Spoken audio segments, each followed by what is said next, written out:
ఎంత బాగా కవర్ చేసుకుంటూ వస్తున్నారంటే రేవంత్ రెడ్డి గారిని చాలా ఆశ్చర్యంగా ఉంది. ఇట్లా కూడా చేయొచ్చా అని. అంటే ఇంత పెద్ద కేసులో ఇంత పెద్ద మ్యాటర్ వస్తే ఒక ముఖ్యమంత్రి పేరు వస్తే ఇదే కేసీఆర్ గారి పేరుంటే రాకపోదురా?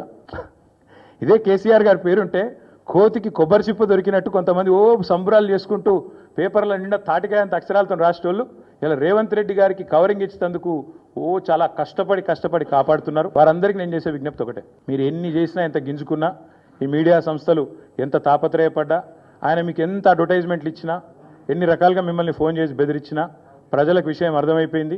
ఈయన ఒక లొట్టపీసు ముఖ్యమంత్రి, ఈయనతను ఏం కాదు అని అర్థమైంది. కాబట్టి మీరు కూడా దయచేసి నిష్పక్షపాతంగా వార్తలు ప్రజలకు చెప్పండి. లేకపోతే సోషల్ మీడియా ఉంది, మీరు చెప్పినా చెప్పకపోయినా సోషల్ మీడియా ద్వారా ప్రజలకు అన్నీ తెలుస్తాయి. తెలియదు ఇక మేము పిల్లి కదా కళ్ళు మూసుకొని పాలు తాగితే తెలియదు అనుకుంటుంది అన్నట్టు మేము రాయకపోతే వార్తనే కాదు, మేము రాయకపోతే మేము నొక్కేస్తే ఎవరైనా కూడా వాస్తవాలు చెప్తున్నాం. మీకు అబద్ధం అనిపిస్తే నేనేం చేయాలి? కానీ చాలామంది రాస్తలేరు, మరి ఏం చేయాలి? మరి మా బాధ మేము చెప్పుకోవాలి కదా, ప్రజలకన్నా చెప్పుకోవాలి కదా.